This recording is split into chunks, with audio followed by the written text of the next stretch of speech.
D'autres questions bibliques? À une réponse biblique. Il y avait la question de la nourriture. Bonsoir Yaoundé.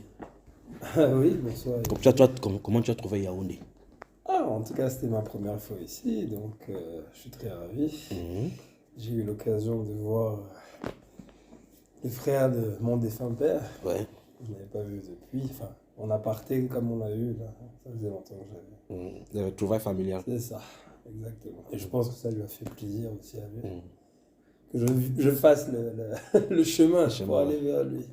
Un peu comme dans Luc chapitre 15. Chapitre 15. Le fils prodigue. Exactement. Donc voilà quoi. Et le climat de Yaoundé, l'architecture, les routes, le Bon, climat, en tout cas, je l'atmosphère. constate qu'ici, c'est la, comment on appelle ça, c'est la capitale politique. On a tous les grands bâtiments, les institutions, etc. Donc vraiment, c'est pas la même atmosphère qu'on a à Douala. Là, c'est plus institutionnel, comme on dit. Donc voilà. Mais au niveau du climat, moi, au Gabon, c'est la même chose. Le climat est doux. Oui, c'est doux. Là, en ce moment, c'est doux. Il y a des périodes de chaleur, mais c'est doux quand même. Donc, On va prier. ok, ça marche. Tu peux prier pour nous, puis je prie. Non, oui, Donc, je ne suis pas encore prêt. Si tu pries au début, tu pries à la fin. Je ne suis pas encore prêt. Non, tu vas voir que tu es prêt en réalité quand tu vas commencer à prier. Ça viendra. Allez, on prie. Tendre Père, merci pour ce moment que tu nous accordes. Merci pour ta grâce, pour ta bonté et pour ta miséricorde. Merci pour ton fils que voici que tu as amené de loin dans le ventre d'oiseau pour atterrir ici à Angola. Merci Dieu de gloire pour ce moment de grâce que tu nous donnes de passer en ta direction. Merci Père de nous guider par ton esprit. Nous recommandons dans ce moment-ci entre tes mains au nom de Jésus-Christ. Amen. Amen. Toute question biblique? À une réponse biblique. Tu arrives dans un instant. Oh ouais. Voilà. Et toi, Yaoundé, c'est comment? Première vue de Yaoundé. Ouais. Très bien, c'est une capitale. Hein? Tu as vu là où loge Paul Biya. Ça ne t'a pas parlé de la le faire sortir de là? Non, pas vraiment.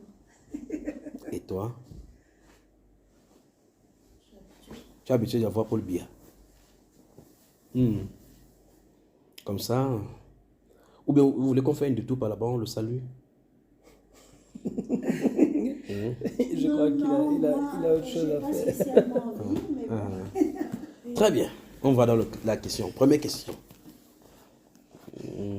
Bon, je crois que tout à l'heure, on évoquait un sujet, au sujet des... Manger du porc. C'était d'abord le poisson le vendredi. Oui.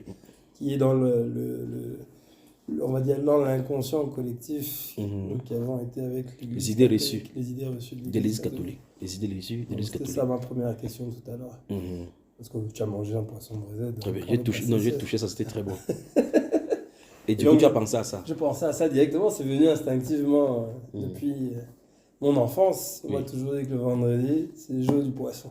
Bon, déjà, avant qu'on y va, ces jours-là, particulièrement, on dit qu'on ne consomme pas le poisson. Donc, tu peux avoir consommé ça jeudi. Le vendredi est réservé pour le poisson. Et quelle est l'explication qu'ils en ont donnée? On ne doit pas manger la viande à cause du vendredi parce que c'est le vendredi saint. Voilà, c'est comme ça qu'on nous a dit. C'est là que soi-disant Ok. que Jésus... Bon, peut-être que ça a un rapport avec peut-être le Shabbat ou... Non, ça n'a rien à voir avec le Oh, en Shabbat. tout cas, c'est vendredi, eux, ils ont le vendredi. Ils ont le Shabbat le vendredi. Le Shabbat, c'est samedi. C'est samedi ou vendredi? Oui, Shabbat, c'est samedi. samedi, le Shabbat. Ah, je crois que c'était L'histoire du vendredi. vendredi chez les catholiques, c'est à cause du vendredi saint. C'est pour ça que le vendredi, on mange le poisson, pas la viande. Voilà. Et particulièrement le vendredi saint. Bon, vendredi saint, on ne mange pas la viande. Pourquoi? Ben parce oui, eux, ils ont, dans la Bible, c'est pas ce qui est dit, mais Jésus a été pour eux, Jésus a été crucifié un vendredi. Non, on va admettre pour l'instant. Oui. En supposant, en prenant cela, la référence, merci Père.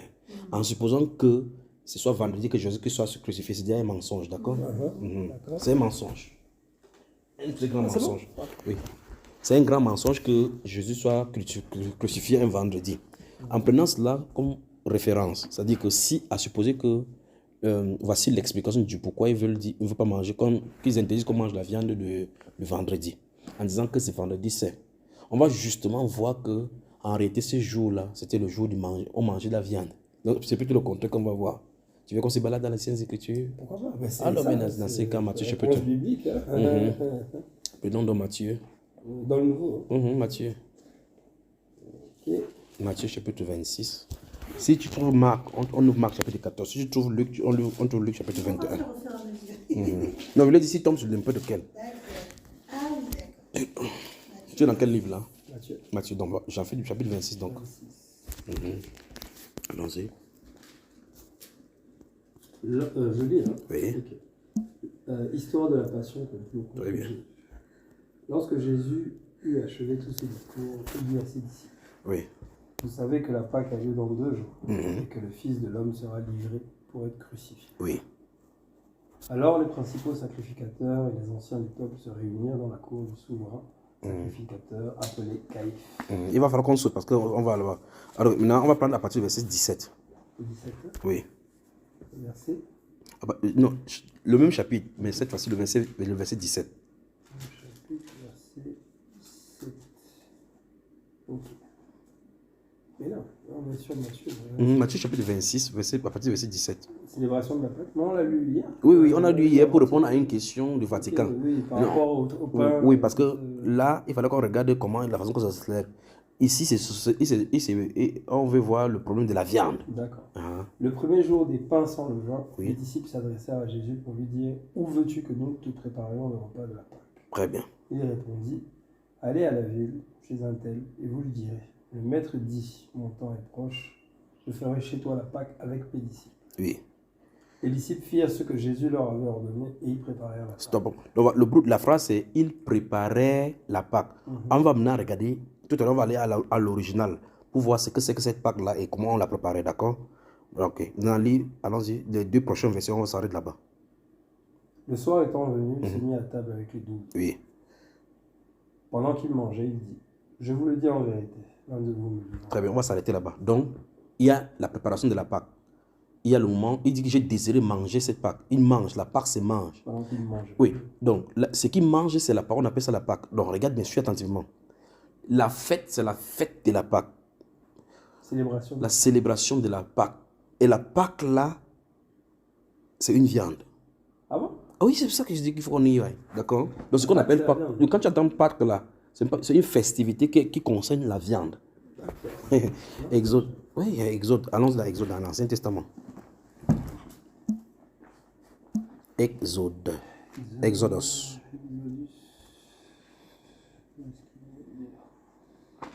Voilà. Chapitre 12.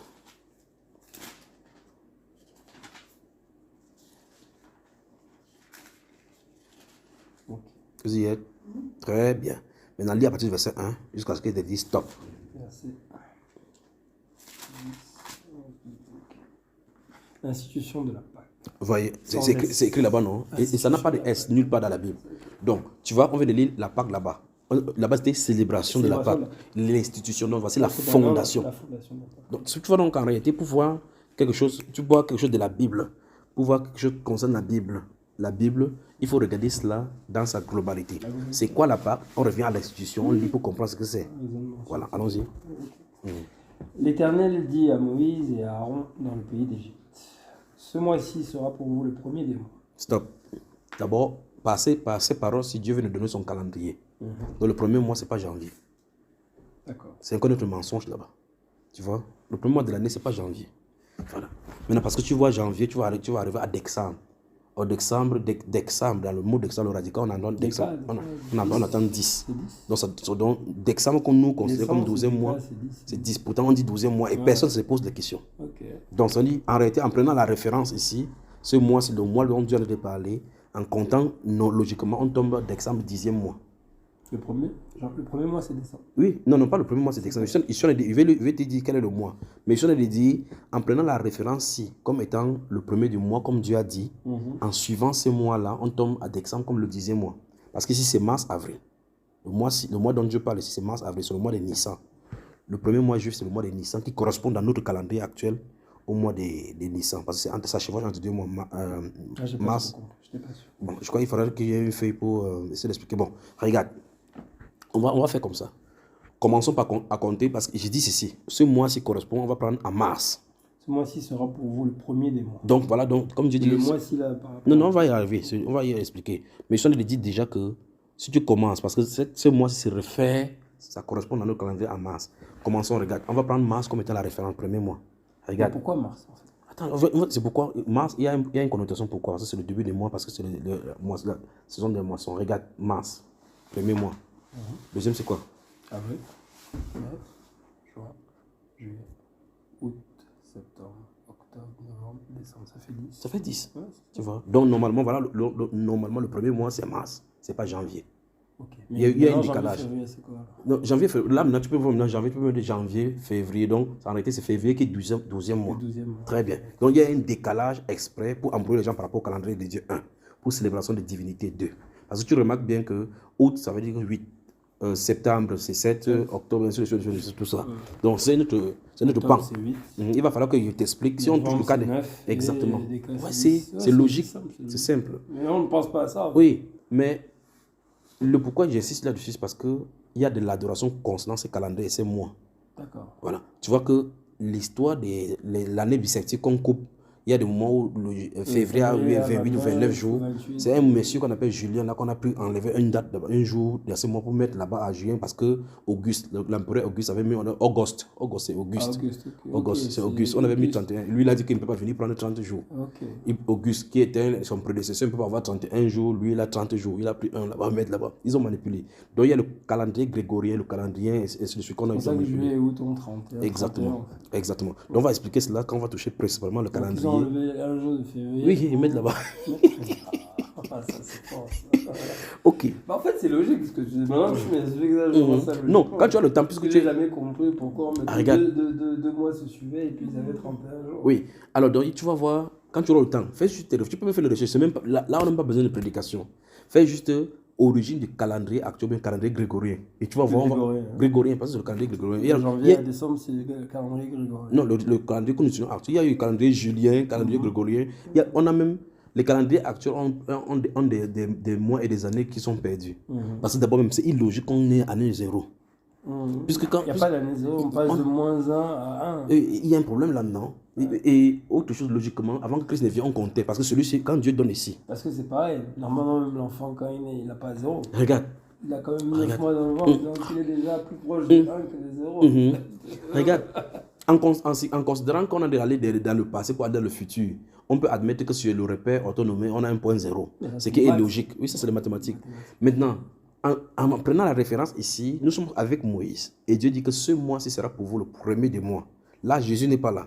Or, le calendrier actuel, basé par les catholiques et autres, là, les Romains, on essaie de compter sur l'année. C'est pour ça que tu entends après Jésus, avant Jésus. Quand c'est avant Jésus, on dit moins 6 avant Jésus. Quand c'est On après dit pas Jésus. 0 pour Jésus. Et Jésus pour Jésus. C'est à partir de la mort. Curieux, ce qui est curieux. C'est la mort. Attends, ce qui est curieux sur la naissance de Jésus, c'est que Jésus est né en 4 après Jésus. Jésus est né en 4, à l'an 4 après Jésus. Ah, Tu vois qu'il y a un problème. Tu vois cela? il y a déjà une inconvénient. Donc, ça veut dire que. Donc, Jésus, lui, si c'est comme ça, parce que si c'est lui l'année 0, on ne peut pas considérer sa date de naissance en voulant parler de lui en propre. Parce qu'il est à l'année 0. C'est les années qu'on perd là. On a fait de perdre l'année 0. Alors, si on restait sur la référence ici, parce que cette référence-ci, en suivant la référence, le calendrier, selon cette référence, en lisant le prophète Daniel, Dieu parle d'un certain 62 semaines qui sont 67 semaines qui sont fixées, 69 semaines qui sont fixées sur le peuple juif jusqu'à l'apparition du Messie et ce qu'on ôte le sacrifice. Donc, en suivant le calendrier, on compte par cette date-là, on pouvait trouver facilement la naissance de Jésus, quand il devait apparaître, ce qui devait être fait, d'accord? Et la semaine des Juifs qui reste, parce qu'il y a une semaine qui reste pour les Juifs. Et donc, quand on suit ça pour le calendrier, je vais laisser le calendrier pour qu'on va y revenir. Je crois que j'en ai traité ça dans un autre sujet. Je voulais juste te montrer qu'il y a des choses qui sont dites, et les catholiques tournent ça parce qu'il y a les festivités romaines qu'on a ajoutées, qui ont intégrées.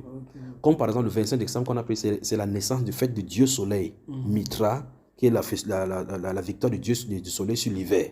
C'est ça qu'on a mis comme ça pour dire, ok, comme Jésus dans la Bible se réfère au soleil de justice, probablement il faut qu'on mette sa date le jour quand le soleil a la victoire. Mais en toile de fond, avant que Jésus-Christ naisse, on fêtait déjà cette fête-là, cette festivité dans la Rome païenne, le 25 décembre. Ils ont collé directement ça pour que les païens qui fêtaient ce décembre-là, ils continuent toujours à fêter la même fête, mais cette fois en disant que c'est Jésus. Tu comprends cela? Très bien. Donc ce sont les festivités païennes qu'on a essayé de trouver des attributs chrétiens. La fête des rameaux, il n'y a pas ça de Saintes Écritures. Tu vois cela? Alors, maintenant, restons sur le cas de Pâques parce qu'on veut parler de vendredi saint et sa nourriture et sa viande. D'accord? Donc, nous parlons ici de l'institution de la Pâque. C'est-à-dire que c'est l'origine ici dont on a parler. Et donc, je tente de dire en amont que la Pâque représente une viande. D'accord. Allons-y. Donc, il sera pour vous le premier des mois de l'année. Parlez à toute l'assemblée d'Israël et dites, le 10e jour de ce mois, on prendra un agneau pour chaque famille, un agneau pour chaque maison. Tu as entendu? Un agneau. Ouais, Très bien. Si la maison est trop peu nombreuse pour un agneau, alors on le prendra avec son plus proche voisin, Oui. selon le nombre des personnes. Oui. Vous compterez pour cet agneau d'après ce que chacun peut manger. Oui. Ce sera un agneau sans défaut, mâle, âgé d'1 an. Vous pourrez prendre un agneau ou un chevreau. Oui. Vous le garderez jusqu'au 14e jour de ce mois. Oui. Et toute l'assemblée d'Israël l'immolera entre les 2 soirs. Oui. On prendra de son sang et on en mettra sur les 2 poteaux et sur le linteau de la porte des maisons où on le mangera. Oui. Cette même nuit, on en mangera la chair rôtie au feu. Oui. On la mangera avec des pains sans levain et des herbes amères. Alors, le lait. Tu te souviens que dans Matthieu, nous avons lu, on dit que, il a dit que vous savez que la Pâque allait dans 2 jours. Vous devez nous aller à préparer la Pâque. On dit qu'ils sont partis, ils ont préparé la Pâque. Et Jésus a dit qu'il a voulu manger cette Pâque, Oui, j'ai compris. avant que. Oui. Donc on en voit déjà l'agneau, comment il va rôtir au feu, ainsi de suite, Mais continue. le truc du sang, là, c'est pas aussi par rapport aux aînés, le sacrifice. Oui, c'est ça dans cette question. C'est ce sang-là qu'on mettait sur le pot pour empêcher l'hésitation. Ça, c'est très devenu bien. un symbole, l'agneau. Oui, c'est le symbole, c'est ça qui a annoncé le sang de Jésus. Le sang de sacrifice. C'est pour ça qu'on parlait que Jésus est l'agneau de Dieu qui ôte le péché du monde. Même dans vos chansons, l'agneau L'agneau de Dieu. Voilà, c'est ça. Donc c'est ça, Jésus se donne la viande là. C'est pour ça que il disait que si vous ne mangez ma chair, vous ne pouvez pas avoir ma vie. Parce qu'il fallait manger l'agneau de la Pâque là pour être en communion avec Dieu par rapport à son alliance. Continuons. Il faut qu'on arrive. À l'instant où on dit que cette viande là, l'agneau là, c'est la Pâque, d'accord? C'est pour ça qu'on parle même, en français on dit l'agneau pascal. L'agneau pascal. Donc l'agneau de la Pâque. Voilà, très bien. Continuons. Vous ne le mangerez point à demi cuit ou bouilli dans l'eau. Il sera rôti au feu avec la tête, les jambes et l'intérieur. Oui. Vous n'en laisserez rien jusqu'au matin. On va lire jusqu'au verset 11, parce que verset 11, on va nous définir cela. Allons-y. Okay. Et s'il en reste quelque chose le matin, vous le brûlerez au feu. Oui. Quand vous le mangerez, vous aurez vos reins sains, vos souliers aux pieds et votre bâton à la main. Et vous le mangerez à la hâte. C'est la Pâque de l'Éternel. À la Pâque de l'Éternel. D'accord. C'est ça. Donc chaque fois quand tu entendais un juif dire, comme dans celui de Matthieu chapitre 26, où est-ce que nous allons nous préparer le repas de la Pâque? C'est ce repas-ci. Donc il faut immoler la Pâque. Immoler la Pâque, c'est-à-dire immoler l'agneau. On prépare jusqu'à ce que la table soit prête. On met là-bas, l'heure vient, parce que c'est le soir. On s'assoit maintenant entre familles. Parce que c'est un repas familial. La suite. Si il y en a trop, on partage. Oui, on partage. On veut le voir, le plus proche voisin. C'est pour ça qu'on mange à la maison. C'est pour ça que le lendemain, on brûle. Maintenant, si tu lis 1 Corinthiens chapitre 5, verset 13, on va dire maintenant que Christ, notre Pâque, a été immolé. Donc finalement, dans 1 Corinthiens, oui. C'est le nouveau, non? Oui, le nouveau là. 1 Corinthiens, 1 Corinthians. 1 Corinthiens, oui. Quel chapitre? Chapitre 5. Chapitre 5, verset 13. C'est pour ça que, regarde le verset, c'est le dernier verset du chapitre 5. Pour ceux du dehors, Dieu les juge, ôtez le méchant du milieu de vous. Oui, non, remonte plus haut. Non, c'est oui. Car le verset 12. Non. Regarde là. Qu'ai-je en effet? Oui. C'est pas là. Non, c'est là, c'est dans ce chapitre 5, c'est bien. Voilà. 7, 8, voilà. C'est les vraiment que l'a fait. Oui. Allons-y, voilà, 7, 8, allons-y. Okay. Faites disparaître le vieux levain, afin que vous soyez une pâte nouvelle. Oui. Puisque vous êtes sans levain. Oui. Car Christ, notre Pâque, a été immolé. Très bien. Donc, Christ, Jésus lui-même est la Pâque. Parce qu'en réalité, la Pâque représentait Jésus. C'est pour ça que quand Jean-Baptiste l'a vu, il a dit que voici l'agneau de Dieu qui enlève le péché du monde. Parce qu'il doit verser son sang pour le pardon du péché. D'accord. On compare Christ avec l'agneau. Parce qu'en réalité, ce qui s'est passé dans l'Ancien Testament, c'était pour annoncer. Christ n'était pas là. Il n'était pas là. Donc on prenait l'agneau, donc en fait voilà, on annonçait sa venue comme ça, par ces actes-là. D'accord. C'est pour ça que quand il vient maintenant, on n'a plus besoin de faire cela, parce qu'il a fait ce que son sang devait faire. Donc le sang qu'on faisait chaque fois, c'était pour couvrir le péché.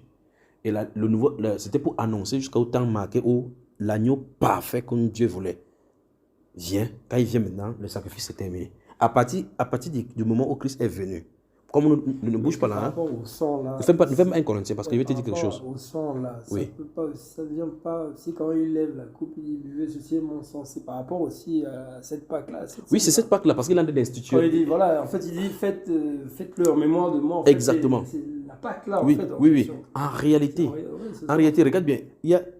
Tu viens de détecter quelque chose là. Il y a une substitution. Ok. Parce qu'il dit ça sur la coupe, mais, Mais son en fait, sang est versé plus tard. C'est ça, en fait. Donc- Ouais, donc, c'est le symbole.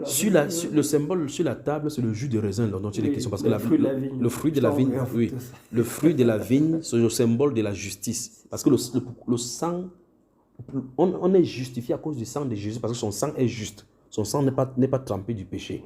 Et le symbole, d'après Ésaïe chapitre 5, le symbole de la justice, c'est le fruit du raisin.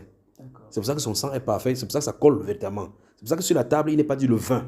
Parce que le vin est contaminé, il y a la fermentation. Et la fermentation, c'est le signe du péché que c'est contaminé. C'est ça la chose avec le vin que les gens prennent. On dit non, il faut que ça soit alcoolisé. Pour que ça soit alcoolisé, il faut que ça soit contaminé. Et si tu lis la Bible, tu vas voir partout, on parle de vin. Mais pour les endroits où on parle de la coupe que Jésus boit, on ne parle plus du vin. On dit fruit de la vigne. Parce que c'est le symbole du sang. Le sang qui est le symbole de la justice. Voilà. Je fais le rappel. Voilà. Donc, lorsque Jésus prend cette coupe-là, il met sur la table ce jour-là, il dit, prenez ceci et mon sang qui sera versé. Ça veut dire que ça remplace effectivement, parce qu'il ne peut pas faire ce sang-là et il le fait boire. Très bien. Et par conséquent, tu vois que quand il sera immolé à la croix, il représente donc ces boucles-là, ces agneaux comme versés chaque fois. À partir de cet instant, si tu lis, comme nous sommes dans 1 Corinthiens chapitre 10, chapitre 5, si tu ouvres le chapitre 10, tu lis à partir du verset 18. Verset 18. À cet instant, il va dire maintenant que ce qu'on sacrifie, on le sacrifie à des démons et non à Dieu. Parce que Christ est l'agneau parfait, le sacrifice parfait qui a été immolé. Oui. Vous voyez les Israélites selon la chair. Oui. Ceux qui mangent les victimes ne sont-ils pas en communion avec l'autel? Tu entends ça? Ça veut dire que parce que quand on coupait, on mettait sur l'autel, tous ceux qui mangeaient la viande étaient en communion avec l'autel. L'autel, c'est là où on fait le sacrifice. Okay. Maintenant, il prend maintenant l'exemple. Que dis-je donc? Que la viande sacrifiée aux idoles est quelque chose ou qu'une idole est quelque chose? Nullement. Il peut dire, ce que je dis, c'est qu'on sacrifie. Que ceux qu'on sacrifie, on le sacrifie à des démons et non à Dieu. Stop. Ça, c'est le Nouveau Testament maintenant. Parce qu'il dit ça pourquoi? Parce qu'en réalité, Christ a rendu le sacrifice parfait. Tout autre sacrifice que quelqu'un fait. Même, même si tu regardes encore les autres qu'on vient de lire là, tu prends le mouton, tu dis Seigneur, fais comme tu as fait, tu as des sacrifices à un démon, plus à Dieu. C'est ce qu'il dit en fait. Dans le oui. C'est-à-dire que lui, il a fait le sacrifice ultime. Oui. Donc plus besoin de le faire en mémoire de moi. Exactement. Donc si tu prends encore le mouton ou bien n'importe quoi pour aller tuer et manger. Ça veut dire que les musulmans... Non, ils sont côté les plaques. Non, mais parce qu'ils font ça. Non, attention, non, ne dis pas cela. Tu sais, les pasteurs sont... ils prennent Attends, je t'explique. Ce n'est pas l'acte d'exode que les musulmans célèbrent. D'accord? Ce qu'ils font là, d'abord, pour commencer, ce que tous les musulmans font, c'est d'abord faux même d'après la religion musulmane. Et je vais expliquer le pourquoi. Ce que nous sommes en train d'expliquer ici sur... Oui, c'est une parenthèse, on va entrer dans la parenthèse. Ce que les musulmans font, ce que les chrétiens font ici, c'est ce que les Israélites faisaient, c'est ce que Jésus a fait, Dieu a fait avec eux en sortant de l'Égypte, en souvenance de ce qu'ils ont fait au milieu de l'Égypte. Maintenant, il dit qu'on va faire ceci de génération en génération. Ça veut dire que jusqu'au moment où l'agneau parfait, Jésus devait venir. Maintenant, regarde bien qu'il y a une prescription au sujet de ce qu'on doit faire. On va dire que c'est l'agneau d'un an, sans défaut. Or, c'est les prescriptions des musulmans, ils prennent n'importe quel style de mouton, on sacrifie n'importe où, n'importe quoi, on fait pour la famille. Et ils disent les fautes de mouton. On dit c'est un mâle d'un an, ou ça pourrait être un chèvreau, un an. Maintenant, suis attentivement. Est-ce qu'il est pur? Suis. Très bien, c'est ça dont il est question. Or, regarde bien que les musulmans se font la fête des moutons. Et quand tu les demandes, c'est pour ça qu'il y avait causé, je vais envoyer le débat un jour avec le musulman, tu vas suivre toutes les questions qu'il les pose. Eux, ils se lèvent, et c'est pour ça qu'il avait posé la question, que vous faites la fête de mouton, il dit oui. Comment? Oui, pour quelle raison? Il a dit, et c'est là où il est piège toujours. Il a dit que nous voulons imiter Abraham, parce qu'en fin de compte, il s'élève ce qu'Abraham avait fait. Parce qu'Abraham, Dieu avait envoyé Abraham d'aller faire sacrifier son fils Isaac. Oui. Il sacrifie, il envoie Abraham d'aller faire sacrifier son fils. Non.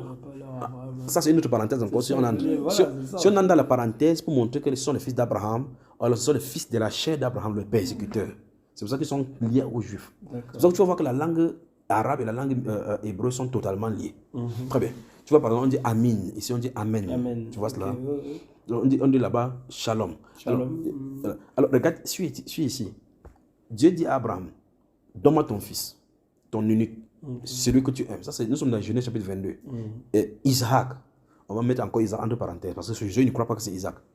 Maintenant, il dit, quand il est allé, Isaac est parti avec Abraham pour être sacrifié. À un moment donné, quand il a mis le couteau, Dieu a dit que je vois maintenant que tu es vraiment digne, tu veux me donner vraiment ton fils. Tu as eu confiance. Il remplace donc par un agneau. Donc par un mouton qui est retenu par la corne. Ils prennent donc savoir. Le point, c'est ceci.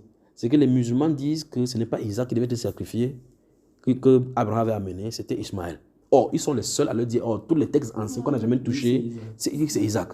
Tu vois, pourquoi? Parce qu'en réalité, Isaac symbolisait le fils unique qui est cher au Père, qui est donné en sacrifice. Or, Ismaël n'a rien à voir avec la Bible. Il n'a pas de prophétie biblique concernant Ismaël, sinon que Édom va venir attaquer son frère et Édom sera vaincu. Tu vois, parce que Édom, Bosra et au-delà représente Ismaël. Donc, suivez bien. Ça veut dire que les musulmans font ces choses. Bon, quand ils disent que, ok, j'ai dit, ok, je prends sur votre compte en acceptant que, supposons que ça eût été Ismaël. Bon, pourquoi vous, au 21e siècle, vous venez célébrer alors que tous ceux qui ont suivi Abraham n'ont jamais fait cela? Pourquoi vous décidez de commencer à faire? Puisque avant que, comment il s'appelle, Mohamed ne vienne pour dire ces choses-là, il y a Abraham, les descendants. Il dit, cite-moi un seul des descendants. Le fils prochain d'Abraham, a-t-il fait ça? Il dit non. Le fils d'après, a-t-il fait ça? Non. Ismaël dont tu parles, a-t-il fait ça? Il dit non. Pourquoi longtemps donc, plus de 3000 ans, Mohamed il dit comment on fait, comment on fait. Et vous suivez comme les, il ne dit pas mouton, d'accord? Il dit comme les, et puis il reste tranquille. Or, Jésus, dans notre fête, on sait parce qu'il a dit que faites ceci, c'est de façon claire, c'est littéralement écrit, faites ceci en mémoire de moi. C'est comme il lit pour la fête de la Pâque, pour les Juifs. Il a dit, tout Israël célébrera la Pâque. C'est la Pâque de l'Éternel. Et tout Israélien qui ne célèbre pas la Pâque de l'Éternel sera retranché du milieu de son peuple. Donc, c'était un ordre de célébrer la fête. De façon exprès, Abraham a fait cet acte. Personne n'a pu jamais faire. Son fils Jacob n'a pas fait.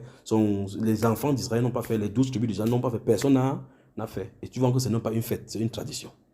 Tu comprends ça, non? Donc, en réalité, la fête des musulmans ne concerne pas ce qu'ils ont fait. Tu vois, chaque fois, Satan prend ces choses-là pour faire la confusion. Et les pasteurs, quand ils ne connaissent pas, quand ils voient les musulmans sacrifier, ils disent non, ils respectent l'Ancien Testament. Les musulmans ne respectent aucun verset de l'Ancien Testament. C'est pour ça qu'il y avait lancé le défi à quelqu'un, dit montre-moi quelque chose que vous respectez qui est écrit dans l'Ancien Testament. Il n'y en a pas.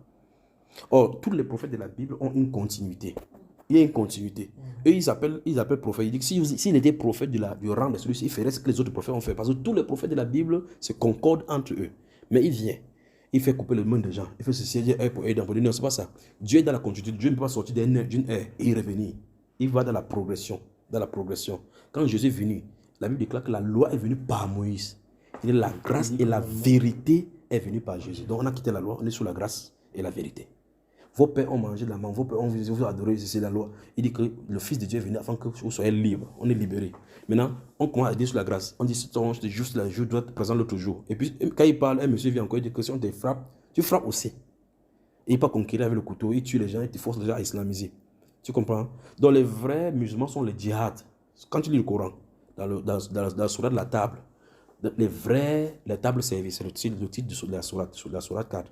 Donc, les vrais musulmans sont ceux donc qui font la djihad. Parce que c'est écrit clairement qu'il faut tuer les associatés, où que vous les trouvez, tuez-les, s'ils font la paix, pour les attendre. Mais quand vous avez fini à accomplir le zakat, mais au moment après ça, tuez-les pour l'éternel. C'est ce qui est écrit dans le Coran. Donc, dans la table service, tu lis le chapitre 5, tu lis doucement, jusqu'à là, tu vas voir cela. Or, Jésus est venu, il a dit maintenant qu'en réalité, c'est l'ère de la résurrection où on croit en lui, on a la vie éternelle. Il ne peut plus rentrer, dire, on a croit en la vie éternelle, et puis certainement, il envoie encore quelqu'un pour venir tuer les gens pour que les gens croient. Ça n'a pas de sens. Donc, il y a une discontinuité entre le livre du Coran et le livre de la Bible. C'est deux livres qui vont dans le sens contraire. Donc, il n'y a pas de cohérence. D'abord, si tu prends le livre du Coran, demande à un musulman, si tu vas, cherche-moi l'endroit où on parle de l'amour entre les prochains. Il n'y en a pas un seul verset. Sur les 6666 versets du Coran, il n'y en a pas. Mais dans la Bible est le livre de l'amour. Tu vois? Alors donc, nous résumons en ceci. Nous venons de voir que la Pâque, dans l'Ancienne Alliance, c'était le mouton qu'on tuait. Et c'est ça qu'on tuait pour manger à ces soirées. Et si les catholiques disent donc que ces jours-là, c'est le vendredi, on ne doit pas manger le mouton, on ne doit pas manger la viande, et qu'ils appellent ça vendredi saint, nous voyons clairement qu'ils ont des rejetés, qu'on ne croit pas en Jésus-Christ le jour où il a été crucifié. Tu vois ça? Il y a ton téléphone qui a vibré là. Tu n'as pas mis ça sur.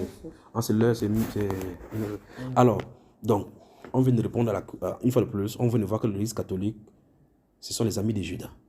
Parce qu'ils sont toujours en contradiction avec la parole.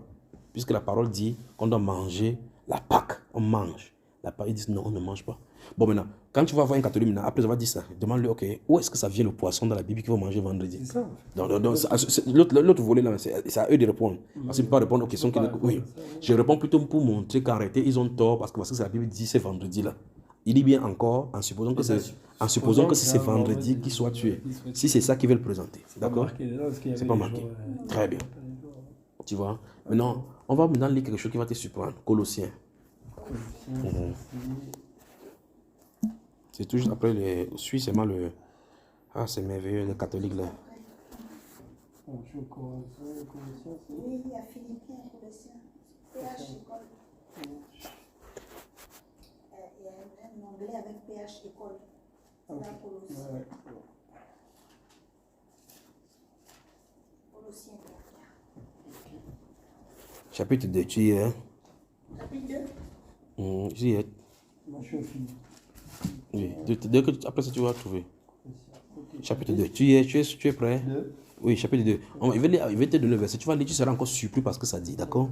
À partir du verset 5, allons-y. Verset. À partir du verset 5. Avertissement contre les fausses doctrines. Tu entends ça? Donc, le titre te dit clairement pourquoi ils sont allés là-bas. Parce que tu viens de donner. Ce que tu as, doctrine, ça veut dire enseignement. Donc, avertissement contre les faux enseignements. Et donc, je vais te montrer par là que l'observance de ces choses-là dont je viens de parler, les Écritures montrent, ce sont les fausses doctrines. D'accord? Okay. Allons-y. Car si je suis absent de corps, je suis avec vous en esprit, voyant avec joie le bon ordre qui règne parmi vous et la fermeté de votre foi en Christ. Ainsi donc, comme vous avez reçu le Seigneur Jésus-Christ, marchez en lui. Donc, on ne dit pas qu'on marche selon l'Église, on marche selon Christ, en Christ. C'est en lui qu'on a marché, oui. Ça. Étant enraciné et fondé en lui et affermi par la foi, d'après les instructions qui vous ont été données et abondé en action de grâce. On doit marcher d'après les instructions qui ont été données. Donc tu vois cela, en rendant grâce à Dieu pour toutes ces choses. C'est pour ça que... Donc l'institution de la Pâque... Oui, tout ça, toutes les instructions. Et en toi, les instructions, tu vois, la dernière fois nous avons lu dans Proverbe, il a dit que je vais t'instruire aujourd'hui. Oui, toi, j'ai déjà mis tout par écrit.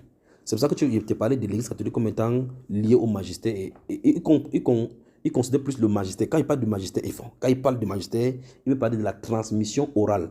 Ça veut dire que quoi? Les anciens apôtres de l'Église catholique ont transmis certaines choses et ils ont écrit, mais il va écrire comme étant les dogmes et les canons bibliques, les canons catholiques. Ils disent qu'ils considèrent ça et ça a autant d'autorité que la Bible. Pourtant, tous ces écrits-là au courant des siècles contredisent la Bible. En temps, la Bible dit qu'en dehors d'elle, il n'y a plus autre autorité. C'est ça. Tu vois ça? Okay. Très bien. Continuons. 7 maintenant. Étant enraciné et fondé en lui et affermi par la foi, d'après les instructions qui vous ont été données. Et quoi qu'il faut couper, il faut mettre ça en mode avion. Mets le mode avion pour qu'on ça ne nous dérange pas. On a verset 7 là. Étant enraciné. C'est en fait. Oui. C'est le. Où ça s'appelait? Tu vois comment on a de toucher un bon sucre comme ça, quelqu'un dérange. Allons-y. Alors, 7 encore. Ok. Étant enraciné et fondé en lui et affermi par la foi, d'après les instructions qui vous ont été données et abondé en action de grâce. Oui. Voilà. Prenez garde que personne ne fasse de vous sa proie par la philosophie. 1. Et par une vaine tromperie. 2. S'appuyant sur la tradition des hommes. 3. Sur les rudiments du monde. 4. Non sur Christ. Tu as vu ça? Le verset 8 est suffisant pour battre en brèche quoi que ce soit. On a dit prenez garde. Quand Dieu dit cela depuis le début, que prenez garde, ça chose que dans l'esprit, on voit déjà que quelque chose va venir dans cette direction, dans cette autre direction, pour pouvoir amener les gens en dérision.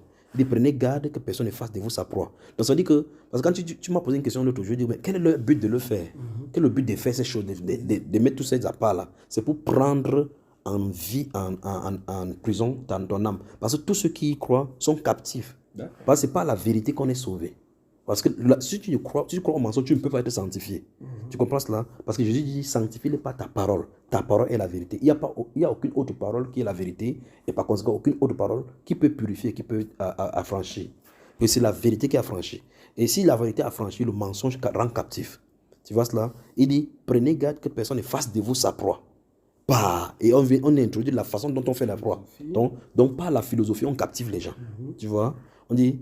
Et par une vaine tromperie. Donc, nous venons voir maintenant qu'on a dit, oh, on ne mange pas la viande vendredi. C'est une vaine tromperie. Tu demandes que ça sort d'où? Ce sont les traditions des hommes. Les rudiments du monde et non ce Christ. Oui, verset 9.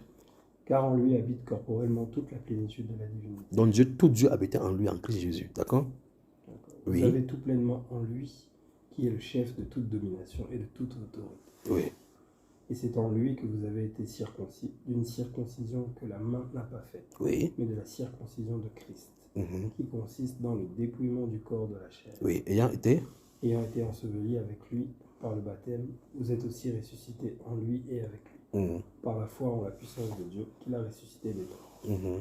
Vous qui étiez morts par vos offenses et par l'incirconcision de votre chair, Oui. il vous a rendus à la vie avec lui, Mhm. en nous faisant grâce pour toutes nos offenses. Oui.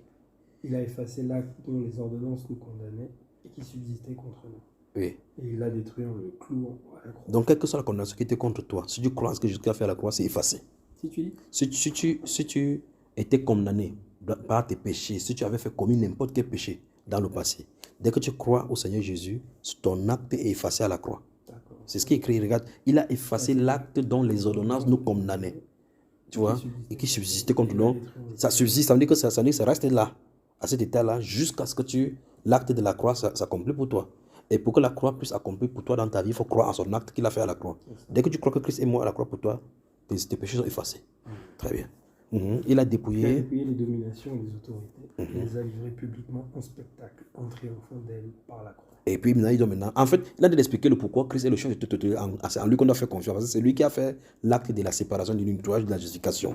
Et maintenant, il doit maintenant tout ceci pour justifier le fait que c'est en Christ qu'on doit faire confiance. Et puis maintenant, il dit que personne. Que personne donc ne vous juge au sujet du manger ou du boire, Oui, ou au sujet d'une fête, oui. d'une nouvelle lune, Ou des sabbats. C'était l'ombre des choses à venir. Mais le corps est en Christ. Donc tout ce qu'on faisait dans l'Ancien Testament, c'était de l'ombre. D'accord. Donc ça, c'est maintenant sous réserve maintenant pour que ce soit quelqu'un de l'Ancien Testament qui vient te dire que pratique telle chose de l'Ancien Testament.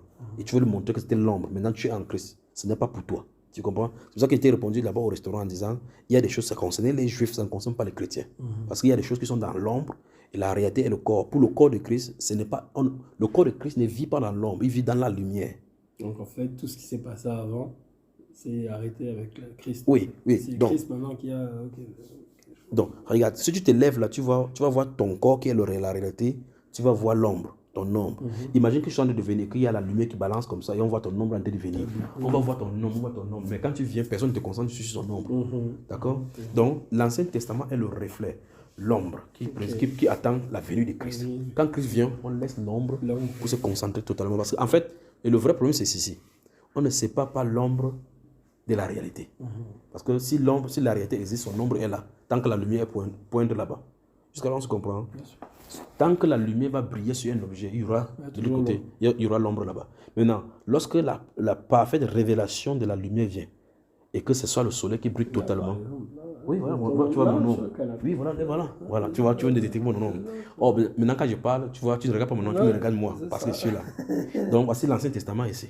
Le corps est en Christ. C'était l'ombre des choses à venir. Voilà. Donc, le Nouveau Testament, donc, est la réalité. L'Ancien Testament est l'homme. Et ça présentait qui? La personne Christ. D'accord? Très bien. Donc, c'est terminé là. C'est ce que je voulais te montrer. Donc, il dit qu'on ne vous juge pas au sujet de manger ou de boire. On peut passer par ricochet puisqu'il s'agit de manger de la viande. Que personne donc ne vous juge au sujet de manger ou de boire, ou au sujet d'une fête, d'une nouvelle lune, ou des sabbats. Très bien. Maintenant, lis le verset 18, on finit là-bas. 18. Qu'aucun homme, Sous une apparence d'humilité et par un culte des anges, tu attends ça, hein? Pas un culte des anges, ils font le culte des anges. ne vous Ils ont ravisse l'apparence, à son gré le ils ont prix de la l'apparence d'humilité, ils portent la robe blanche. Ils font ça, le prêtre là, il est gentil, alors que c'est un gentil serpent qui te donne le poison. Tout prêtre catholique, attends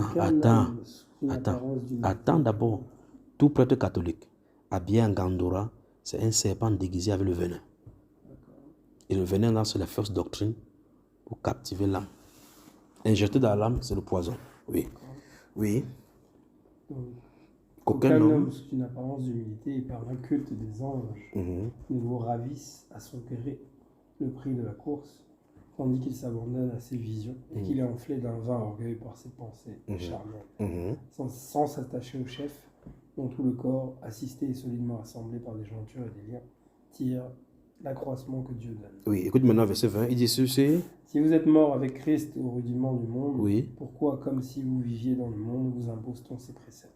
Premier précepte. Ne prends pas, ne Deuxième. goûte pas, ne touche pas. Précepte qui? Précepte qui tout devienne pernicieux par l'abus Et qui ne sont. et qui ne sont fondés que sur les ordonnances et les doctrines des hommes. Tu entends ça? Oh, ne touche pas le poisson. Oh, ne coupe pas ceci. Oh, ne mange pas les crevettes. Oh, il dit non, non, non, non, non, non. Et il dit quoi? Ils ont à la vérité. Ils sont à la vérité. Non, ils ont à la vérité une apparence de sagesse. En ce qu'ils indiquent un culte volontaire, de l'humilité et le mépris du corps. Oui. Mais ils sont sans aucun mérite Et contribuent et contribuent à la satisfaction de la chair. Arrête, ça ne sert à rien. Tu vois cela? Très bien. Je crois que j'ai bien répondu. Il n'y a pas de... Première chose, première notion. Il n'y a pas de vendredi saint. Ok. Deuxième notion, Jésus n'est pas mort un vendredi pour commencer. Troisième chose, même s'il était mort un vendredi, c'est justement ce vendredi qu'on l'a captivé, qu'il a fait la préparation de sa Pâque, il a mangé la viande. Donc, l'histoire le fait qu'on mange. Parce que normalement, c'est 2 jours après qu'il le crucifie. Et c'est même un problème. C'est 2 jours après. Non, Parce que là, il y a le repas. C'est pour ça qu'il dit que. Dans 2 jours, on va le crucifier. C'est pour cela qu'en réalité, il y a un problème. Même sur la crucifixion de Jésus, que l'Église catholique présente. Vous avez dit, c'est fidèle. Bon, non, dis-moi donc. 2 jours après. Non, mais attends. On a préparé là-bas, en supposant donc que c'est ça.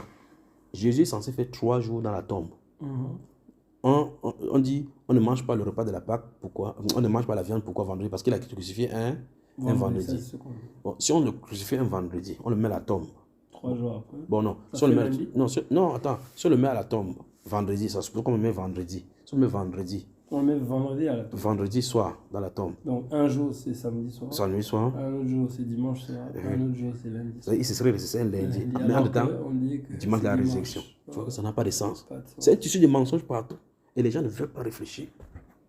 Tu vois ça? Donc, le Jésus n'a pas fait 3 jours dans la tombe. Mais est-ce qu'il est ressuscité un dimanche? Non, mais il n'est pas ressuscité un dimanche pour commencer. C'est parce qu'il n'est pas ressuscité non plus, il est mort un vendredi. Tu vois cela? Donc, il y a un enseignement là-dessus que j'ai fait. Je vais t'envoyer le lien. C'est pour ça que le titre de l'enseignement, c'est quel Jésus suis-tu? Où tu regardes si c'est le même Jésus dont on parle dans la Bible.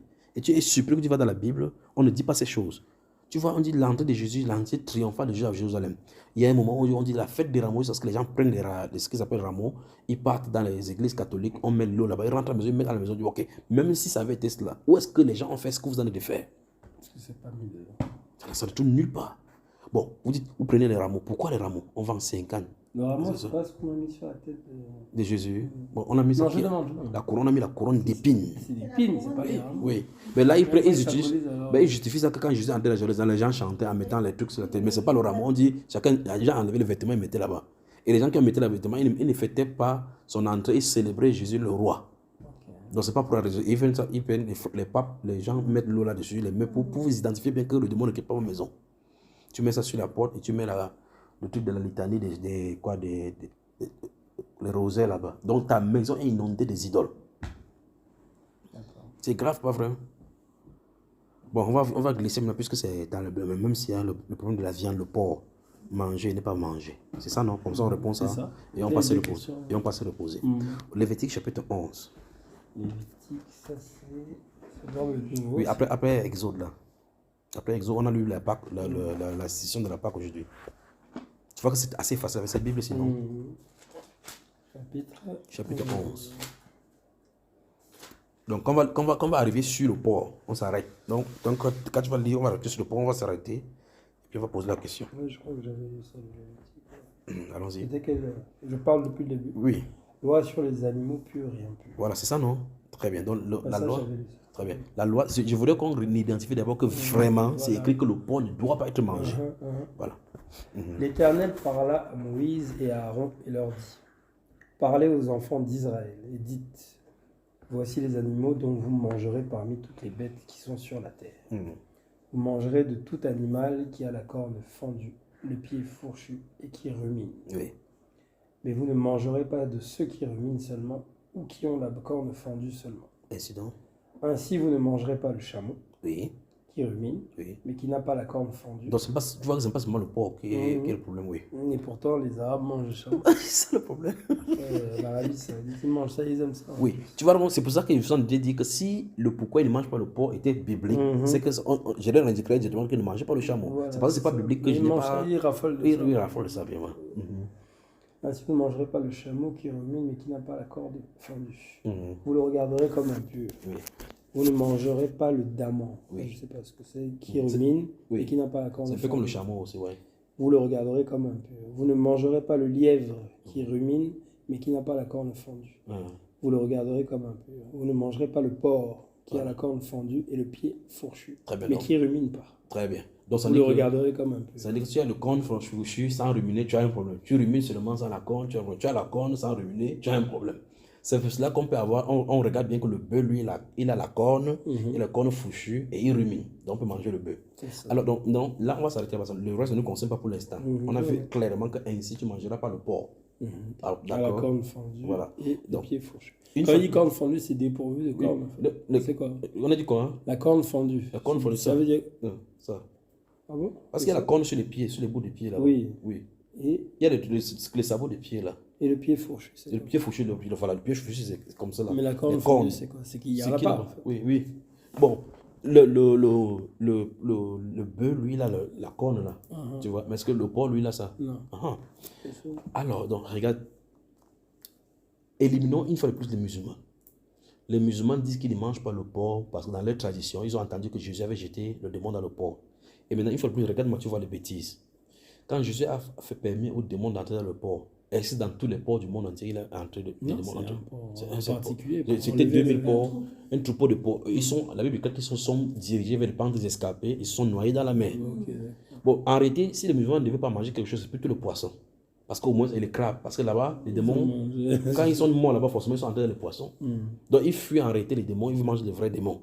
Si en supposant que c'est resté le poisson. Parce que quand le porc se noie, les esprits ne se noient pas. Là, donc, dans l'ancien, le porc est interdit. Mais maintenant, à quel moment? Pourquoi maintenant? Ah, c'est par rapport à tous les autres humains. Non. Il n'y a non, que attends. les Israéliens Non, qui attends. n'ont pas le droit de manger. le porc. Attends, justement. Je voulais expliquer, ils voulaient donc qu'on mette les musulmans de côté pour dire l'explication du pourquoi on doit manger le porc que je vais faire maintenant ne les concerne pas. Parce que eux, ils ont leur explication. Ils ne mangent pas le porc parce que Jésus avait chassé le démon et mis dans le porc. C'est Donc, ceux qui disent. c'est ce que les musulmans disent. D'accord. Donc ce n'est pas par rapport à ce que Dieu a interdit. Oui. D'accord? Très bien. Maintenant, pour ce que Dieu a interdit, il faut que j'explique ça depuis la Genèse. Dans ces Lévitique, il a dirigé ça en loi, les lois cérémonielles. Quand on regarde depuis Abraham, dans le chapitre 15, on va voir qu'il y a les animaux impurs et les purs. Quand Noé même voulait entrer dans l'âge, Dieu a dit qu'il va lui faire venir les animaux purs, les animaux impurs. Et puis quand il est sorti de l'âge, il a fait le sacrifice des animaux. Tu vois cela? Alors qu'il n'y avait pas de loi pour dire, parce que les animaux vont sacrifier à Dieu. Maintenant, je vais répondre, parce que comme il faut qu'on se couche là, je vais répondre de façon succincte. Dans l'ancien alliance, comme je disais au départ, c'est l'ombre des situations. L'ancien alliance présente les hommes. C'est-à-dire qu'il y a une vérité que ça avait présentée. D'accord? Ces livres-ci que tu viens de lire étaient propres et uniques pour les Juifs sur toute la terre. C'est eux seuls qui avaient ces instructions. Ça veut dire que les pays qui étaient tout autour, ils pouvaient manger le porc, faire ceci, ça ne concerne pas parce qu'ils n'ont pas une loi qui leur interdit cela. Mais Dieu leur a interdit ça de façon exprès pour un but, pour présenter quelque chose plus tard. Que eux, ils sont un peuple saint. Il y a un peuple qui est impur. Mais il faut qu'il les purifie. En les disloquant cela par les animaux purs et impurs. Parce qu'en fait, les êtres humains représentent les animaux. Jésus, par exemple, est présenté comme l'agneau. Satan est présenté comme le serpent. Tu vois? Et quand tu vas remarquer bien maintenant, tu vas voir que le serpent est un animal impur. Alors que l'agneau est un animal pur. Tu as vu cela? Donc Dieu voulait montrer que sur la terre, il y a deux groupes de personnes, les gens purs et les gens impurs. C'est pour ça qu'il a représenté ça par les animaux. D'accord. Donc dans une autre dimension, maintenant, Jésus est présenté comme le lion de la tribu de Judas. Alors que Satan est présenté comme le dragon. Tu vois, c'est dans la catégorie de puissance maintenant. Dieu, lui, est présenté comme l'aigle. Tu comprends cela? Voilà. Alors, maintenant, allons dans Actes chapitre 10. Non? Actes des apôtres chapitre 10. Après Jean. Ça, c'est... Nouveau Testament, après Jean. Bon, regarde. Dès que tu es dans quoi là maintenant? Stop là-bas. Mets le doigt juste là-bas. Nous avons lu 1 Corinthiens chapitre 10 aujourd'hui. Tu te souviens où il a dit c'est qu'on sacrifie pour le démon.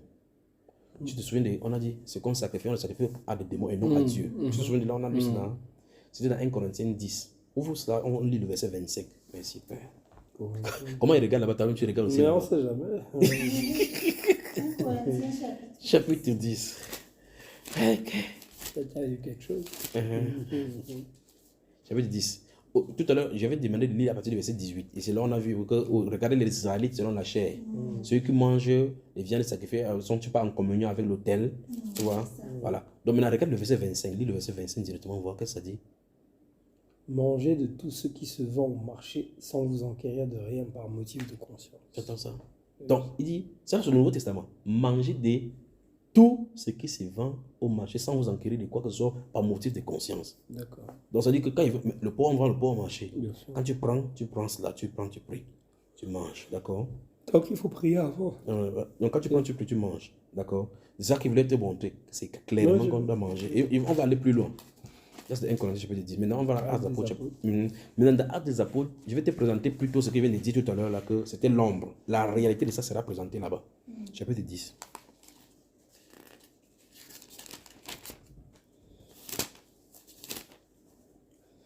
Actes des Apôtres, chapitre 10. Bon. Regarde là où Pierre est en train de jeûner déjà. Lis à partir d'ici. Oui, le verset 9. Le verset 9. Le lendemain, Oui. comme ils étaient en route, Tu y es, qu'ils maman? approchaient de la ville. Au verset 9 là, attends. Tu y es? Oui, je suis. Très bien. Le lendemain, comme ils étaient en route et qu'ils approchaient de la ville, Pierre monta sur le toit. Tu sais, qui est Vers Pierre? la- Qui est Pierre? Tu as dit l'apôtre. C'est L'apôtre. pour les chrétiens, non? Non, Pierre qui d'abord? C'est un juif. Un juif. Ok. Il a marché avec Jésus. D'accord. Et ici, Jésus est derrière moi, monté au ciel, et ils ont reçu le Saint-Esprit. Maintenant, suivons l'histoire. Pierre monta sur le toit vers la 6e heure pour prier. Oui. Il eut faim et il voulut manger. Oui. Pendant qu'on lui préparait à manger, il tomba en extase. Il vit le ciel ouvert et un objet semblable à une grande nappe, attachée par les 4 coins, qui descendait et s'abaissait vers la terre. Oui. Et où se trouvaient tous les quadrupèdes et les reptiles de la terre et les oiseaux du ciel. Oui. Tu entends ça? Tous les quadrupèdes. Il en dit tout. On n'a pas dit une catégorie. Tous les quadrupèdes. Oui. Les reptiles de la terre et les oiseaux du ciel. Oui. Et une voix lui dit, « Lève-toi, Pierre, tue et mange. Mais Pierre dit, « Non, Seigneur, car je n'ai jamais rien mangé de souillé ni d'impur. » Stop. Tu as vu ça? Donc, en tant que juif, il a respecté la tradition qu'on a écrite dans la Bible parce que les juifs ne mangeaient pas ça. Mais Dieu vient lui dire maintenant à un juif qui n'a jamais mangé quelque chose d'impur, il dit tue et mange. Qu'est-ce que Dieu veut lui faire comprendre? On va comprendre ça tout à l'heure avec lui. Donc, Dieu vient montrer à quelqu'un à qui il avait montré depuis à ses grands-parents de ne pas manger telle chose. Il dit Maintenant, il vient le voir, lui, oui, lui dit que maintenant tue et mange. mange. Continuons. Ok. Mais Pierre dit, « Non, Seigneur, car je n'ai jamais rien mangé de souillé ni d'impur. » Et pour la seconde fois, la voix se fit encore entendre à lui. « Ce que Dieu a déclaré pur, ne le regarde pas comme souillé. » Pourtant, ce qu'il a de voir, ce sont parce que si ce n'était pas les animaux impurs dont il avait interdit, Pierre ne dirait pas que je n'ai jamais rien mangé de souillé. Donc, ça veut dire que c'est quoi que Dieu lui demandait de tuer étaient des impurs. Et il dit que, et puis Dieu lui donne, et tu remarques que les paroles sont en rouge là. Donc c'est Jésus qui parlait dans l'esprit. Ce que Ce Dieu que Dieu a déclaré pur, ne le regarde pas comme souillé. Oh, il dit cela des animaux impurs. D'accord. Continuons. Oui, ok. Cela arriva jusqu'à 3 fois. Et aussitôt après, l'objet fut retiré dans le ciel. Donc il était quand il est tombé en extérieur, il était à une autre dimension pendant qu'il voyait cela. Et dans cette dimension, il a refusé cela. Maintenant, la Bible déclare que pendant qu'il réfléchissait là-dessus, tandis qu'il réfléchissait sur la vision, tandis que Pierre ne savait en lui-même que penser du sens de la vision qu'il avait eue. Donc ça, c'est pour ça qu'on parle de la révélation. Parce qu'en réalité, il a donné en loi cérémonielle dans l'Ancienne Alliance. Pierre a déjà intégré ça en lui. Il faut une révélation pour faire ôter cela. Donc ça, c'est une révélation. C'est la révélation. Oui, c'est la révélation, puisque avant de lui, personne n'avait jamais eu ça. C'est pour ça que donc l'extase peut être considérée comme une révélation. Oui, non, l'extase, c'est pour la révélation. Justement, c'est ce que parce que l'extase, quand tu passes en extase, l'extase, c'est la dimension le bien-être absolu, c'est ça l'extase. C'est la partie de l'homme intérieur. Non, le bien-être, c'est la sensation que ça amène sur le corps. C'est ce que je dis. Oui, ça, oui. Donc quand ça amène ces sensations-là, sensation d'extase. oui, ça te fait ravir, ça te ravit, oui, voilà, ça te fait ravir. C'est que tu reçois dans là-bas, tu reçois la révélation pour revenir sur la terre avec cela. Tu comprends un peu cela? Donc, il y a des gens par exemple, qui fument, par exemple, quand tu vois que les gens fument des histoires là, ça les amène dans une autre dimension. En temps normal, s'ils sont en chair, ils ne peuvent pas avoir cela. Ou comme ceux qui prennent l'iboga. C'est ça que je veux parler. C'est ça que je veux parler de marijuana et tous les autres choses là. C'est pour les faire passer à une autre dimension. D'accord. Là maintenant, c'est de façon inconsciente. Oh, là, il avait fait l'extase. Donc, c'est dans la prière. Non, dans la prière, justement, quand tu as la prière, dans les jeûnes. Dans la prière, ou dans le jeûne aussi. Dans le jeûne. Ou quand tu jeûnes, tu peux rester comme ça. Effectivement. Quelques secondes là, et puis tu es parti. Or, ceux qui font dans l'iboga, ils cherchent ça. Ils provoquent. Quand tu provoques, c'est Satan qui prend le contrôle. On ne doit pas provoquer l'extase. Tu pries, tu attends le Seigneur veut qu'il veut t'enlever, il t'enlève. Or, tu vois donc il y a ce qu'on appelle le voyage astral. Aux gens qui projettent leur corps peut-être en Inde, il veut aller quelque part. Ce n'est pas toi qui veux aller, c'est Christ. Quand pour Dieu, chez Dieu, l'extase ou bien les enlèvements sont causés par lui. Chez Satan, Satan demande que tu vas faire telle étape, telle étape, telle étape pour qu'on puisse t'amène. Et c'est les démons qui t'emmènent. Très bien, on continue. Et il ne connaissait, il ne savait quoi penser de ces visions. Il s'est mis à réfléchir, oui. Ouais. Tandis que Pierre ne savait en lui-même que penser du sens de la vision qu'il avait eue. Voici les hommes envoyés par Corneille, s'étant informés de la maison de Simon, se présentèrent à la porte et demandèrent à haute voix si c'était là que logeait Simon, surnommé Pierre. Et comme Pierre était à réfléchir sur la vision, l'Esprit lui dit, voici 3 hommes te demandent, lève-toi, descends et pars avec eux sans hésiter, car c'est moi qui les ai envoyés. Très bien. Pierre donc descendit et il dit à ces hommes, voici je suis celui que vous cherchez. Quel est le motif qui vous amène? Ils répondirent, Corneille, centenier, homme juste et craignant Dieu, et de qui toute la nation des Juifs rend un bon témoignage, a été divinement averti par un saint ange de te faire venir dans sa maison et d'entendre tes paroles. Stop. Bon, il faut que j'explique encore ça. Corneille, c'est un Italien, dont un Romain. D'accord? C'est un Italien. Et c'est parce que j'étais pris au verset. Oui, voilà. Centenier, oui. Donc, c'est un capitaine de l'armée et de l'armée. Et donc, j'étais pris à partir du verset 9. Ouvre encore et puis tu regardes le titre qui est au verset 1. À partir du verset 1, voir. Le titre? Non, ça c'est le chapitre. Va dans le même chapitre. J'ai dit, nous avons commencé notre lecture au verset 9. Mais regarde, chapitre 10, là, c'est écrit chapitre 10. Regarde le titre. C'est écrit quoi? Parce que chapitre 10, le titre, c'est quoi? Le centenier Corneille. Oui. Premier païen converti par le ministère de l'apôtre Pierre. Très bien. C'est pour ça qu'il voulait que je comprenne cela. Premier païen. Parce qu'il y avait les juifs, il y avait les païens. Donc, maintenant, ces gens-ci, quand on est dans sa prière, on dit, le témoignage là-bas dit de lui que c'est un homme que les juifs rendent un bon témoignage. Donc, il n'était pas comme les militaires bizarres. Là, on dit toutes les nations juives rendent un bon témoignage de lui.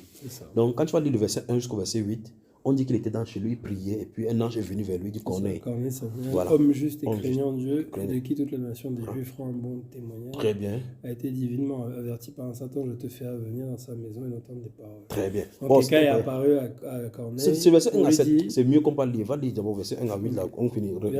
Verset 1 à 8. Ouvre. C'est parce qu'on a commencé notre lecture, verset 9. Lis verset 1 à 8. Le 10. Hein. Oui. Il y avait à Césarée un homme nommé Corneille, centenier dans la cohorte dite italienne. Oui. Cet homme était pieux et craignait Dieu avec toute sa maison. Il faisait beaucoup de maux au peuple et priait Dieu continuellement. Donc tu vois qu'en fin de compte, c'est quelqu'un d'une autre nation qui était dans le territoire juif, mais qui craignait le même Dieu que les Juifs. Mais sauf qu'il n'a pas la descendance physique des Israélites. Très bien. Donc on les appelle donc les païens. Quand tu entends païens, c'est tous les autres peuples en dehors des Juifs. Donc, quand tu entends dans la Bible les circoncis, ce sont les juifs, les incirconcis, ce sont les païens, donc les autres du monde. Or, Corneille est le représentant, le premier païen à être converti. Donc, nous tous, toi et moi, nous sommes des païens. D'accord? Nous sommes des païens. Tous ceux qui sont en dehors des juifs sont des païens. Même s'ils le veulent ou pas, sont des païens. Et donc, Corneille est les prémices de chez les païens. Très bien, allons-y. Vers la 9e heure du jour, il vit clairement dans une vision un ange de Dieu et qui entra chez lui et qui lui dit « Corneille !» Les regards fixés sur lui et saisi d'effroi, il répondit « Qu'est-ce, Seigneur ?» « Qu'est-ce, Seigneur ?» Et l'ange lui dit « Tes prières et tes aumônes sont montées devant Dieu. » Et il s'en est souvenu. Envoie maintenant des hommes à Jopé et fais venir Simon, surnommé Pierre. Il est logé chez un certain Simon, courroyeur, dont la maison est près de la mer. Très bien. Donc voilà donc le verset 8. Donc c'est pour ça, en attendant maintenant, c'est 6 maintenant. Donc après que l'ange soit parti, il va choisir donc 2 de ses serviteurs. Dès que l'ange qui lui avait parlé fut parti, Corneille appela 2 de ses serviteurs et un soldat pieux entre ceux qui étaient attachés à sa personne. Et après leur avoir tout raconté, il les envoya à Jopé. Très bien. Donc c'est pour ça qu'on dit maintenant du côté de Jopé, Pierre lui, il était monté sur la toiture. Donc tu vois, on met le même scénario. Alors c'est pour ça qu'il fallait que je rentre ici pour que tu comprennes ce qui se passait dans la vision. Donc ce sont ces gens qui l'envoient. Pierre donc dit descend, donc il dit vous m'appelez pourquoi? Il leur explique ce que le monsieur leur a expliqué en vrai. Très bien. Et là maintenant ils vont venir. Maintenant sautons maintenant. Alors verset 24. Ils arrivèrent à Césarée le jour suivant. Donc ils sont allés à Césarée finalement avec Pierre, oui. Corneille les attendait et avait invité ses parents et ses amis intimes. Oui, parce qu'il savait qu'en 2 jours, ils vont revenir. Et ils ont invité tout le monde qu'on attend Pierre ici, pour qu'il nous dise ce que l'ange là nous a dit. Ok. Lorsque Pierre entra, Corneille, qui était allé au-devant de lui, tomba à ses pieds et se prosterna. Oui. Mais Pierre le releva en disant, « Lève-toi, moi aussi je suis un homme. » Parce qu'il a compris que si lui, le capitaine, si c'est un ange qui sort du ciel, tu peux aller appeler Corneille, Ça veut dire Pierre, que, voilà. Pierre doit être grave seulement. Ok. Mhm. Et conversant avec lui, il entra et trouva beaucoup de personnes réunies. Oui. Donc, imagine que ces gens étaient des païens, tous Mhm. étaient des païens. Oui. Mais ils se tenaient quand même selon les lois de Dieu, même s'ils étaient païens. Oui, ils respectaient les lois de Dieu, Ça, mais ils sont quand même païens de toute façon. Et là maintenant, la personne que Dieu prend, c'est un juif. Mhm. Et il y a une loi juive qui dit qu'il est interdit d'aller chez les païens. Oui, allons-y. Vous savez, leur dit-il, qu'il est défendu à un juif de se lier avec un étranger ou d'entrer chez lui. Tu entends ça? Très bien. C'est ça que Dieu voulait déconstruire en lui montrant la vision. Oui, mais il m'a dit... Mais Dieu m'a appris à ne regarder aucun homme comme souillé ou impur. Très bien. Et impur. Très Ok, bien. d'accord. Alors maintenant, ça veut dire que l'enseignement qu'il a reçu de la Par vision, rapport aux la vision là, que reptiles, tu les oiseaux, manges. etc. Tu es mort. Mhm. C'était pour dire, Que laisse les païens là tranquilles. voilà, Donc, il ils sont que purs. tu peux rentrer chez Tu eux. peux entrer dedans. Donc c'est le moment est arrivé. Donc, ok, il est passé par un genre de métaphore ou un truc comme ça. C'est ça, c'est pour ça qu'il parle de l'homme.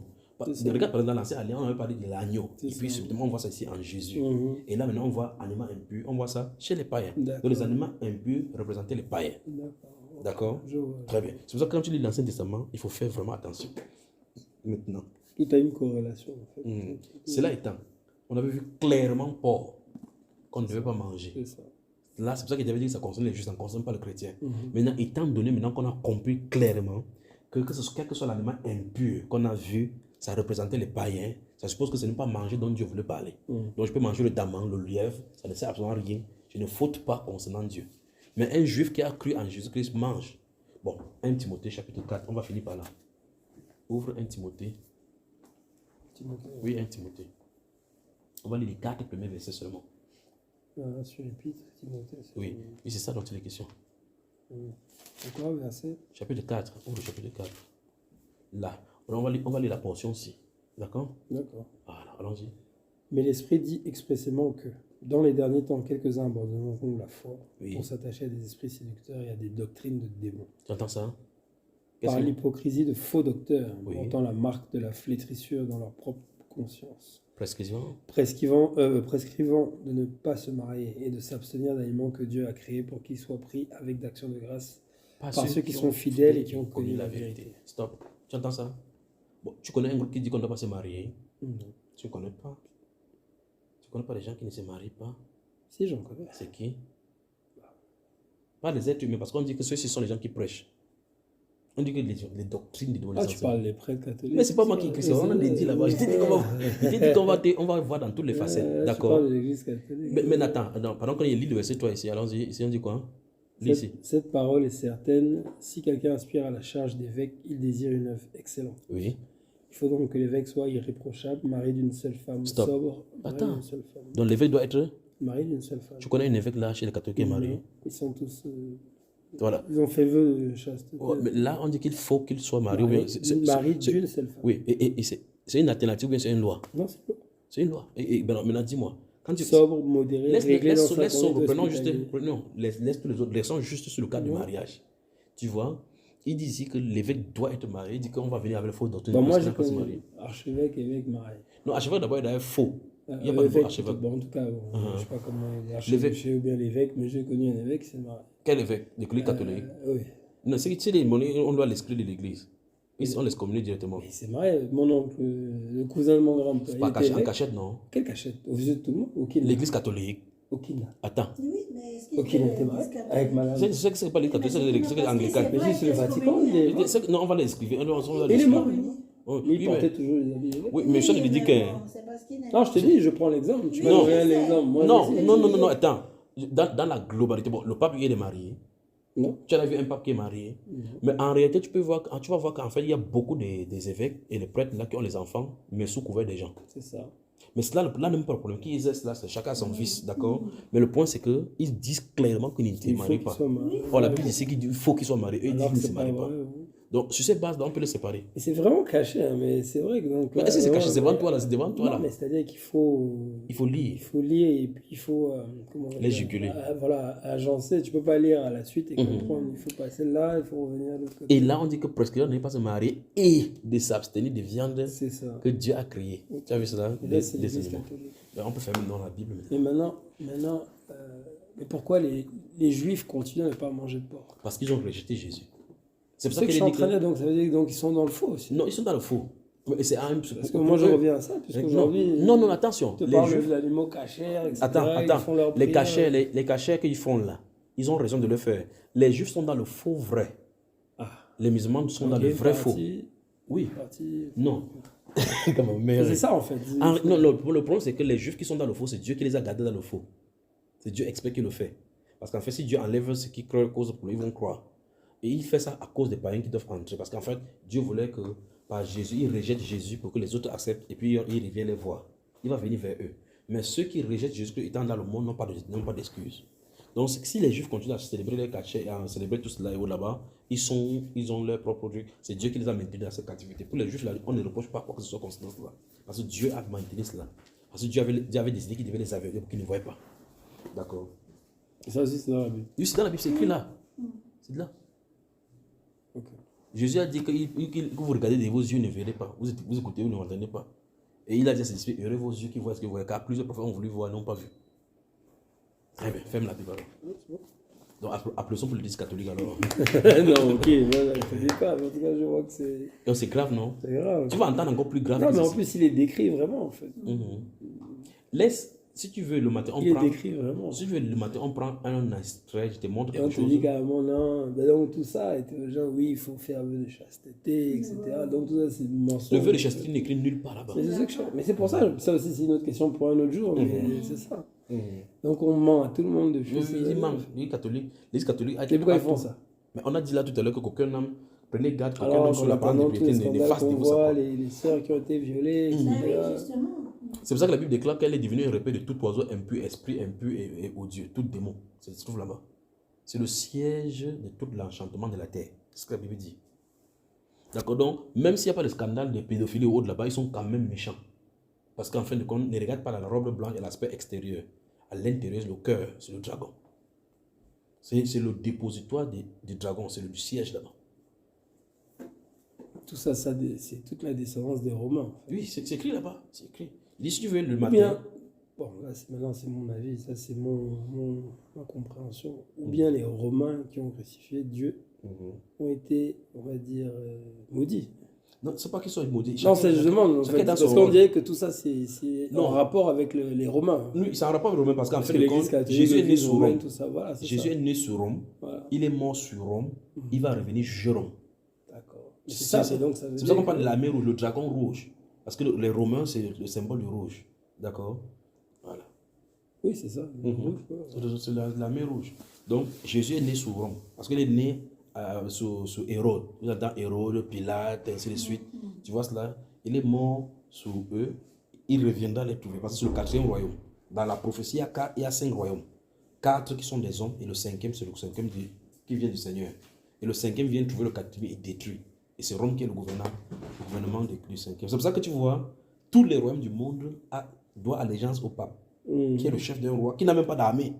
Il parle juste, c'est quand même curieux, pour un petit royaume, un petit état de 144 hectares. Et 144. Le Vatican, le petit état. Il marche avec la canne comme ça. Il parle contre les gens qui ont les armes nucléaires. Et les gens obtentaient. Tu peux imaginer ce qu'il fait là? Et ils lui vouent un culte. Oui.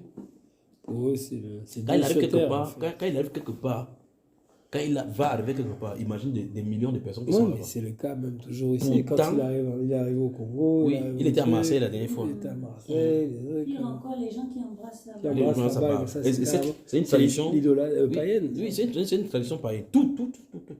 Mais On il va- continue toujours à le faire. Quand on va rentrer sur Douala, comme on sera à jeune jeudi, on va passer du temps là-dedans. Mettez bête de bouquin, on va voir tout ça là-dedans. L'origine de toutes ces choses-là. Alors que Dieu le bénisse, que Dieu te bénisse, que Dieu te bénisse. Bonne soirée. On avait convenu que j'ai pris au départ, tu pries à Non, je dis que je vais encore Il te dit faire. que quand on va fermer les yeux, tu vas Je parler. suis pas encore faire. Dis seulement merci au Seigneur, allons-y. Ok.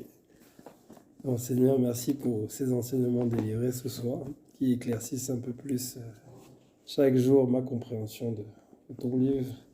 Donc, je tiens à te dire merci. Merci. Amen. Amen. Tu as vu ça? Bon, c'est juste ça. Tu as vu ça? Je t'ai dit, ferme juste les yeux et ouvre la bouche et ça va sortir. Alors que ça te bénisse. Bonne soirée. Bonne nuit. Ah oui, parce que ça, si on rentre dedans, là, Ah ouais, là, Il y a mais tu vois, tellement- on vient de passer déjà oui. Plus d'une heure. 1 heure. Ça va Ouais, vite, en fait. ça va très vite parce qu'en fait, une question engendre une autre. C'est ça. Mm. Puis c'est relié toujours, Oui, parce que voilà. on passe un truc, après on dit, mais C'est-à-dire que finalement, lui, ça, quand il sait les assemblées, c'est ça. parce que Mais parce qu'il nous, faut aller quand- là-bas, il voilà. faut revenir d'abord, Quand dire j'ai d'abord ça. commencé à dire revenir- néophyte, tu peux pas C'est les pour ça que je dis que tu peux assembler pas les encore. assembler. Oui, oui. Non, vraiment, tu peux pas. Tu es obligé d'aller là-bas d'abord à la jeunesse, tu reviens là, bon, regarde. Après, il y a certaines Bibles hein, qui te marquent en bas d'aller voir d'autres références. Même s'ils vont devoir demander, vous allez voir, mais ils ne Oui, c'est vont pas pas pareil. toujours donner à l'heure bien précise. C'est vrai, c'est vrai. Alors, il y a un truc que je voulais demander à Gaël, je crois qu'il ne sait pas. Quand on lisait là, on a parlé de la 6e heure. Je voulais demander à Gaël, la 6e heure, c'est quoi?